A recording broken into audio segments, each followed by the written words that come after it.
দর্শক, এই হচ্ছে সেই তালিকা যে সংখ্যাটা এখনো বিচারাধীন, তার তালিকা জেলা ভিত্তিক। দেখুন কোন জেলাতে কত। কোচবিহার 2,38,107, আলিপুরদুয়ার 80,494, জলপাইগুড়ি 1,08,192, কালিম্পং 6,790, দার্জিলিং 80,006, উত্তর দিনাজপুর 4,80,341, দক্ষিণ দিনাজপুর 1,32,258, মালদা 8,28,127, মুর্শিদাবাদ সব থেকে বেশি 11,01,145, সব থেকে বেশি।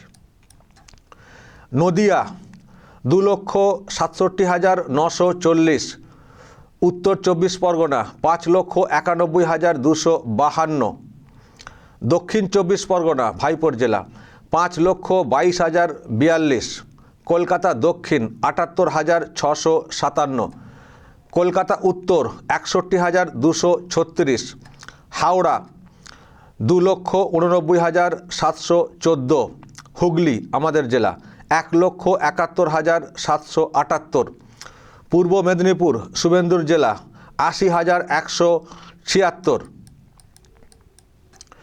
পশ্চিম মেদিনীপুর 1,03,497, ঝাড়গ্রাম 6,682, পুরুলিয়া 33,577, বাঁকুড়া 39,117, পূর্ব বর্ধমান 3,65,539, পশ্চিম বর্ধমান 1,37,949, বীরভূম 2,02,059, টোটাল 60,06,675। এই হচ্ছে জেলা ভিত্তিক তালিকা।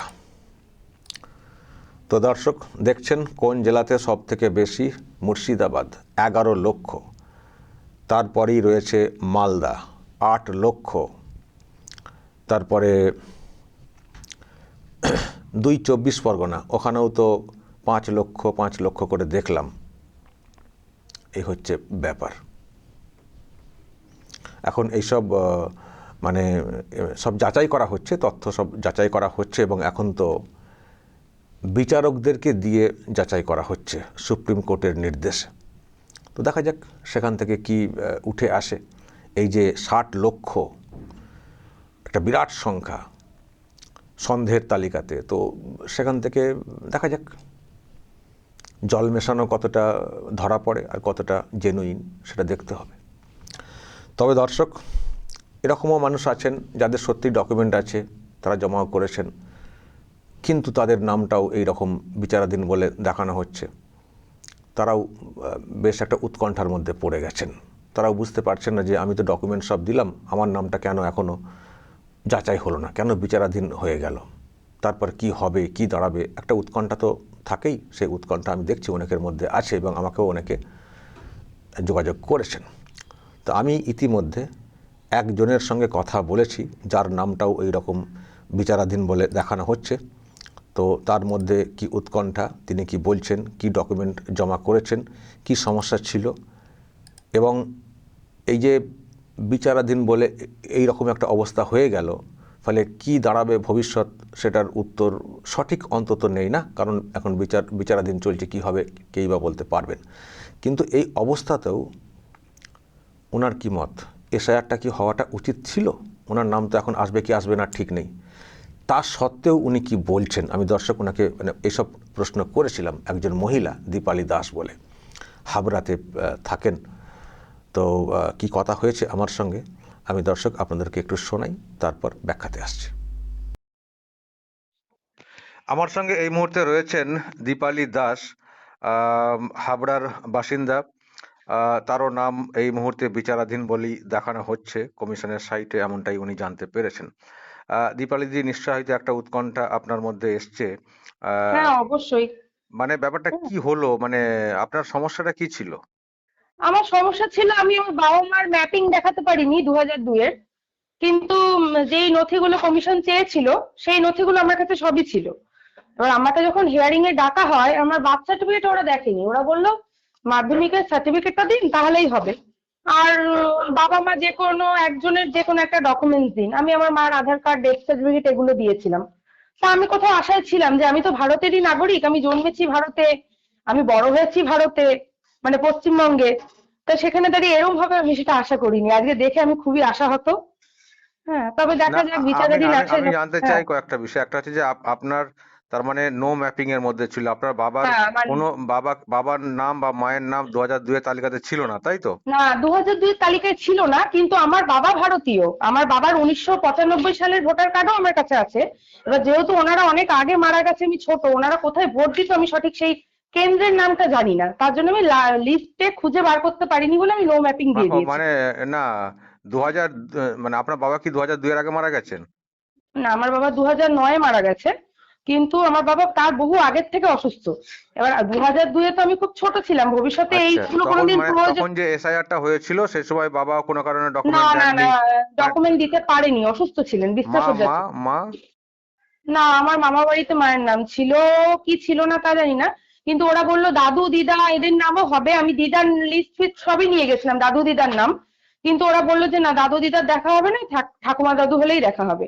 মানে এক একজন কনফিউজ করে দিচ্ছিল, কেউ বলছে দাদু দিদার নাম গ্রহণযোগ্য হবে। 2002 ওদের লিস্ট ছিল, আমার দাদু দিদার নাম যাই সমস্ত হোক, কিছু আছে আপনার আমার। আপনার ঠিক আছে, লিঙ্ক ছিল না, লিঙ্ক দিতে পারেননি, কিন্তু আপনি বলছেন আপনার কাছে জন্ম সার্টিফিকেট বা অন্য সব হ্যাঁ আমি ডকুমেন্ট সবই হ্যাঁ আমি ছিল। এখনো এখনো যদি মানে এরকম কিছু হয় যে ওপেন কোনো ফোরামে মানে দেখা হয়, আমি ক্লাস 1 থেকে আমার মাধ্যমিক অব্দি রেজাল্ট পরপর দিয়ে দিতে পারবো যে আমি বর্ধমানে পড়াশোনা করেছি। বর্ধমান তো আর পশ্চিমবঙ্গের বাইরে না। হুম। অন্য আরো যেসব অন্য আইডেন্টিটি, আচ্ছা আপনি তো বললেন যে বার্থ সার্টিফিকেট আপনার হ্যাঁ ছিল, হ্যাঁ হ্যাঁ, এটাই তো আমার একটা বড়। আসামের হ্যাঁ, আসামের আসামের বার্থ সার্টিফিকেট। এবার আসামও তো ভারতের মধ্যে, বাবা কর্মসূত্রে তখন আসামে থাকতেন, সেখানে আমি হয়েছি। আসামটা তো আর ভারতের বাইরে না, তাহলে তো আমি তো ভারতেরই নাগরিক, আসামে হয়েছি আমি। ওকে, আসামে হুম। হয়েছেন আপনি, স্কুলের দিয়েছেন, এটা আমি বিচার স্কুল না, করলেই। আমি পড়াশোনা করেছি এবার বর্ধমানে, হয়েছি আসামে, কিন্তু আমি একদম ক্লাস 1 থেকে সমস্ত পড়াশোনা করেছি আমি বর্ধমানে। আমার যেহেতু ডকুমেন্ট সব অরিজিনাল, মানে এখানে কোনো ভুয়ো কোনো কিচ্ছু নেই, আমি একদম নিশ্চিন্তই ছিলাম যে আমার নামটা মানে ভালো স্বাচ্ছন্দ্যে উঠে যাবে, কিন্তু এরকম যে হবে আমি এটা কল্পনা করতে পারি। কেন এরকম হয়ে গেল? হ্যাঁ, সেটাই তো কোনো কারণ খুঁজে পাচ্ছি না। না, আপনার কি মনে হয় কেন এরকম হয়ে গেল? হতে পারে যার যেটা দায়িত্ব ছিল ঠিকঠাক পালন করেনি, সেরকমই হবে, যাদের হাতে এই দায়িত্বগুলো ছিল। হুম, তারা কি অন্য কোনো সবাই তারা কি হয়তো অন্য কোনো ভাবনা এগোচ্ছিল, তার শিকার হতেই হয়ে পারে। গেছেন? হ্যাঁ, হতেই পারে। হুম। তো আপনি এবার কি এখন কি খুব নিরাশ হয়ে আছেন, না যেহেতু বিচারকরা দেখছেন আপনি পজিটিভ? একটা হোপ তো আছে, যেহেতু আমার কাগজপত্র সব মানে জেনুইন দেওয়া।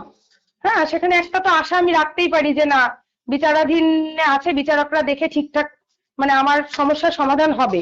এখন তারপরে দেখা যাক কি হয়, না হলে আমি যতদূর যেতে হয় যাব। এখন বিচারাধীন আছে, তারপরে কি হয় যদি দেখি, তারপর 6 নম্বর ফর্ম ফিল আপ করে, আমার তো সব ডকুমেন্টস রয়েছে, তারপরে যদি যেতে হয় দেখতে হবে। তবে তাহলে আপনি এখনো মনে তাহলে প্রথম আশা আপনি আছে। আপনি যে এরকম একটা সমস্যায় পড়লেন, আপনার আপনার এই অবস্থাতেও কি মনে হচ্ছে কখনো যে এসআইআরটা না হলেই ভালো হতো, ফালতু ঝামেলা? একদম না, একদম না। আচ্ছা, আমি হয়তো একটা ভোট দিতে পারবো না, আমি যদি একান্ত খুব বেশি হয় আমি হয়তো এই ভোটটা দিতে পারবো না, কিন্তু আমি যেহেতু ভারতের নাগরিক, আমার নাম কোনো না কোনো ভাবে উঠেই যাবে। আমি তো আর বাংলাদেশ থেকে বা অন্য কোনো জায়গা থেকে আসিনি, সেখানে হয়তো এই ভোটটা আমি দিতে পারবো না, সেটার জন্য একটু খারাপ লাগছে। কিন্তু এসআইআরটা হওয়ার খুব প্রয়োজন ছিল, সেটা আমি এখনো মনে করি। ওকে, ওকে, অসংখ্য ধন্যবাদ ফোন লাইনে থাকার জন্য। হ্যাঁ হ্যাঁ, থ্যাংক ইউ। দর্শক শুনলেন, দীপালি দাস হাবড়া থেকে ফোনে ছিলেন। তো ওনার একটা সমস্যা ছিল লিঙ্ক দেওয়ার ক্ষেত্রে, তবে ওনার কাছে ডকুমেন্ট ছিল যেগুলো দরকার, নির্বাচন কমিশন যে ডকুমেন্টের কথা বলেছে ওনার দাবি। তো যেগুলো চাওয়া হয়েছিল সেগুলো দেওয়া হয়েছে, কিন্তু তারপরেও নাম আসেনি বলতে এখনও বিচারাধীন, মানে বাতিল সেটাও না। তো যেহেতু বিচারাধীন আছে, এখন কেন বিচারাধীন, কেন সময় হলো না, এটা তো একটা প্রশ্নের। আসলে এখানকার শাসক তো চাইনি যে এই কাজটা দ্রুত শেষ হোক, সেই জন্য একটা বিরাট লোড পড়ে গেছিলো, এবং তার পেছনে অনেক কারণও ছিল, আমি দর্শক সেসব নিয়ে অনেক ব্যাখ্যা দিয়েছি। তো সেই জন্য আজকে এই রকম একটা দুশ্চিন্তার মধ্যে ভুগতে হচ্ছে। কত সব রাজ্য চোখের সামনে দেখলাম সব এসআইআর হয়ে গেল, কত বিজেপি শাসিত বা অবিজেপি শাসিত রাজ্যে পূর্ণ তালিকা প্রকাশ পেয়ে গেছে, বিচারাধীন বলে কিছু নেই। তো আজকে এখানকার শাসকের ওই যে প্রথম থেকে সমস্যা তৈরি করা, প্রথম থেকে আজকে সেটা করতে গিয়ে আজকে এত লোকের নাম এখন বিচারাধীন। বিচার হয়ে গেলে আছে কি নেই তার একটা জানা যেত, তারপর তার পরবর্তী প্রসেস হতো যারা এখানকার বাসিন্দা, আমি তাদের ক্ষেত্রে বলছি কথাটা। তো সেটা হলো না, আজকে এরকম দুশ্চিন্তার মধ্যে থাকতে হচ্ছে লোকজনদেরকে। এর দায় কার? দর্শক বলবেন আপনারা, এর দায় কার? এই যে 60 লক্ষ, তার মধ্যে কিছু তো জেনুইন অবশ্যই তো আছেন না, আজকে তারাও যে এই চিন্তার মধ্যে পড়ে গেছেন। তো এর দায়টা কার? কেন সময় শেষ হলো না এসআইআরটা? কেন শেষ হলো না সময়ে? শুধু কমিশনের দোষ? সব কমিশনের দোষ? বাকি সব জায়গায় এসআইআর হচ্ছে নিয়ম মাফিক, সব সিস্টেম মেনে, কোথাও কিছু সমস্যা হচ্ছে না। যত সমস্যা পশ্চিমবঙ্গে, নতুন নতুন নিয়ম করছে কমিশন, বা অনিয়ম করছে, বেনিয়ম করছে কমিশন। কেন আলাদা আলাদা ব্যবস্থা নিতে হচ্ছে কমিশনকে? কেন গোটা দেশের যে নিয়ম, সেই নিয়মে কেন কোঅপারেট করছে না এখানকার শাসক? কেন করেনি? আজকে সেই জন্য এরকম একটা অবস্থা হয়ে গেল। এমন অবস্থা তো এটা শেষ করা মুশকিল ছিল।